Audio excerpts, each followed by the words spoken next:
আসসালামু আলাইকুম আমার বন্ধু বান্ধবগণ, আপনারা বাকি কেমন আছেন? আমি তো আপনাকে দয় ভালোই আছি। আজ আবার আমার একটা ডেলি ব্লগ লয়ে এলাম আপনাদের লগে শেয়ার করানোর লেগে। আশা করি আপনারাও ভিডিওটা স্কিপ না করে সাবস্ক্রাইব করে আমার লগেই থাকবেন, পুরাপুরি দেখবেন। তো প্রতিদিনের মতো সকালকার নাস্তায় চলে এলাম। আজকে আছে গরুর মাংস আর বানিয়ে নিলাম পরোটা। তো পরোটাগুলা ভেজে নিচ্ছি আর এখানে গরুর মাংস বেড়ে নিচ্ছি। তো সবাই মিলে বয়া এখন খেয়ে নিব সকালকার নাস্তাটা। তো খাওয়া দাওয়া করে চলে যাব দুপুরকার কাজে। তা আজ বিকালে একদম পারফেক্টভাবে গ্যাসের চুলায় ভাতের হাঁড়িতে ভাপা পিঠা করে আপনাদের সাথে শেয়ার করব। তা আশা করি আপনারা ওই পর্যন্তই আমার সাথে থাকবেন, ভিডিওটা স্কিপ না কইরা সাবস্ক্রাইব কইরা পুরোপুরি দেখবেন। তো যে আপুরা গ্যাসের চুলায় ভাপা পিঠা না বানাইতে পারেন তাদের জন্য অতি সহজই পিঠার আইডিয়া। তো এই যে এখানে ছিল গুঁড়া কিছু মশলা নিয়ে আসছে, হলুদ মরিচ লবণ। তো এগুলো আমি সব কিছু ঢেলে নিব, কারণ রান্না করতে গেছি যাই দেখি কিছুই নেই। তো ঢেলে ঢুলে সব কিছু নিয়ে তো রান্না বান্না করে নিচ্ছি অফ ক্যামেরায়। তো করে রান্না বান্নার ফাঁকে বিছানাদারি সব কিছু একটু গুছিয়ে নিতেছি আর আপনাদের সাথেও শেয়ার করতেছি। তো রান্না বান্নাটার আজ আপনাদের সাথে শেয়ার করব না। তো যে যেখান থেকে ভিডিওটা দেখছেন অসংখ্য অসংখ্য ধন্যবাদ। অনেকে হয়তো দেখছেন সাবস্ক্রাইব করেন না, প্লিজ দয়া করে একটা সাবস্ক্রাইব করবেন। সাবস্ক্রাইবের পাশে থাকা বেল বাটন চাপ দিবেন যে পরবর্তীর ভিডিওর নোটিফিকেশন আপনাদের সামনে চলে আসে, সবার আগে দেখতে পারে।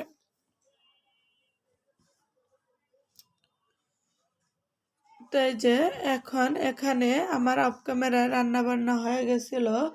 আমি রান্না করছি পোলাও আর রোস্ট আর লাউ শাক ভাজি, মাছ বোনা আর আছে ভাত। তো আজকে অফ ক্যামেরায় আমি রান্না করে নিচ্ছি আপনাদের সাথে, আর এটা শেয়ার করছি না, কারণ আহামরি কিছু না, পোলাও রোস্ট সবাই পারে এই কারণে। তো ভাপা পিঠাটা তো শীতের একটা জনপ্রিয় পিঠা, এই কারণে এটা আপনাদের সাথে শেয়ার করব।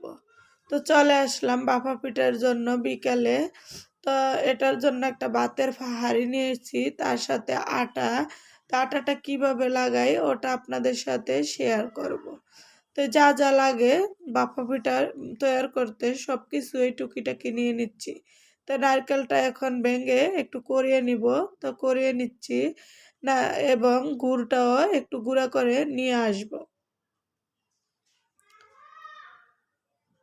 নিয়ে এখানে আমি এই যে ভাতের হাঁড়িটা সাধারণ একটা ঢাকনা নিয়ে নিচ্ছি নিচ থেকে পালিয়ে, আর নিচে একটা নারকেলের দিয়ে দিচ্ছি, পানিটা যে তাড়াতাড়ি না শুকিয়ে যায়, দেরিতে শুকায়। আর আটাটা এইভাবে পানি দিয়ে গুলিয়ে চারিদিকে দিয়ে দিচ্ছি যে ভাপটা না উঠে। তো এরকম করে দিলে ভাপ উঠে না। তো আমরা দেশের বাড়িতে দেখছি এরকম করে মাটি দিয়ে দিয়ে দেয়, তো এখানে তো আর মাটি নাই, এই কারণে আটা দিয়ে দিয়ে দিচ্ছি।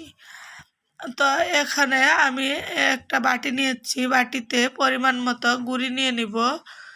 নিয়ে হালকা পানি দিয়ে আর স্বাদ মতো লবণ দিয়ে এটাকে ভাপা পিঠার উপযুক্ত করে গলিয়ে নিব। তা আপনারা দেখতে থাকেন, অবশ্যই বুঝতে পারবেন কিভাবে কি করি। তো এরকম করে গোলাইতে গোলাইতে যে পর্যায়ে এরকম মুট করলে হাতে লেগে যাবে, ওই পর্যায়ে যে বুঝতে পারবো আমার ডোটা হয়ে গেছে। এখন আমি চেলে নিব একটা চাকনি দিয়ে। তা আপনারা চাইলে যে কোনো ছাঁকনি দিয়ে এরকম করে ছেঁকে নিতে পারেন। তো এই যে এরকম করে ছেঁকে নিতেছি, ছেঁকে নিলে পিঠাটা অনেক সুন্দর হয়, এই কারণে ছেঁকে নিলে অনেক ভালো হয়।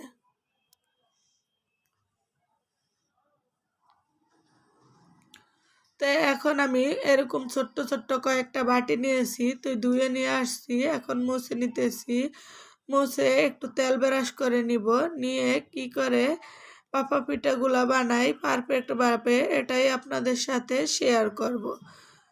তো যে যেখান থেকে দেখছেন অসংখ্য অসংখ্য ধন্যবাদ। অনেকে দেখছেন সাবস্ক্রাইব করেন না, প্লিজ দয়া করে একটা সাবস্ক্রাইব করবেন, সাবস্ক্রাইবের পাশে থাকা বেল বাটন চাপ দিবেন যে পরবর্তীর ভিডিওর নোটিফিকেশন আপনাদের সামনে চলে আসে, সবার আগে দেখতে পারেন। তো এই যে এরকম করে আমি প্রথমে বাটিতে একটু মানে গুঁড়ি নিয়ে নিচ্ছি, তারপরে গুড় দিয়ে দিচ্ছি, তারপরে নারিকেল, আবার গুড়, আবার গুঁড়ি দিয়ে দিব।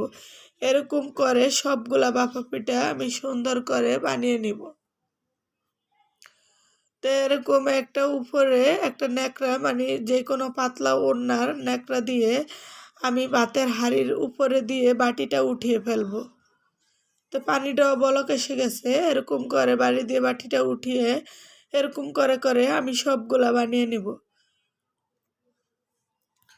তা পুরা ভিডিওর মাঝে আপনাদের কোনো ক্রমে কোনো দিকে যদি একটু হলেও ভালো লাগে অবশ্যই একটা লাইক করবেন এবং কমেন্ট করে জানাবেন।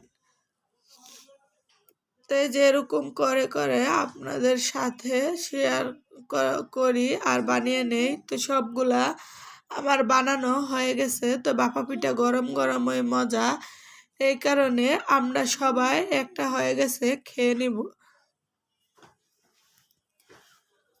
তাই খাবো আর বানিয়ে নিব।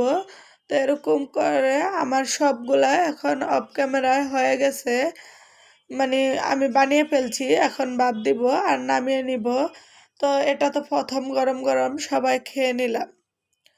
তা আপনাদের যদি কোনো ক্রমে কোনো দিকে একটু হলেও ভালো লাগে আবারও বলি একটা লাইক করবেন এবং কমেন্ট করে জানাবেন। তো এই যে দেখেন আমার সবগুলা পিঠা হয়ে গেছে, কতটা পারফেক্ট এবং সুন্দর। ভাতের হাঁড়িতে গ্যাসের চুলায় একদম মাটির চুলার মতো সুন্দরভাবে সবগুলা পিঠা আমি করে নিচ্ছি। তা আপনারাও চাইলে ইজিতে ভাতের হাঁড়িতে মাটির চুলাতে গ্যাসের চুলাতে এইভাবেই পিঠা করে খেতে পারেন একদম অনায়াসে। তো শীতের জনপ্রিয় পিঠা, এটা কে না খায়, সবারই পছন্দ। শীতে একবার হলেও করে খায়। তো এই কারণে আমি যেহেতু করছি তো ভাবলাম আমার বন্ধু বান্ধবের সাথে শেয়ার করি। তো আজ এই পর্যন্তই, আশা করি আবার নেক্সট ভিডিও পর্যন্ত আমার সাথে থাকবেন, আমাকে উৎসাহ দিবেন এবং সাপোর্ট করবেন। তো দেখেন উপরটা যতটা সুন্দর ভিতরটা অনেক লোভনীয় হয়েছে। তা আজ এই পর্যন্তই, আবার নেক্সট ভিডিওতে দেখা হবে। আল্লাহ হাফেজ।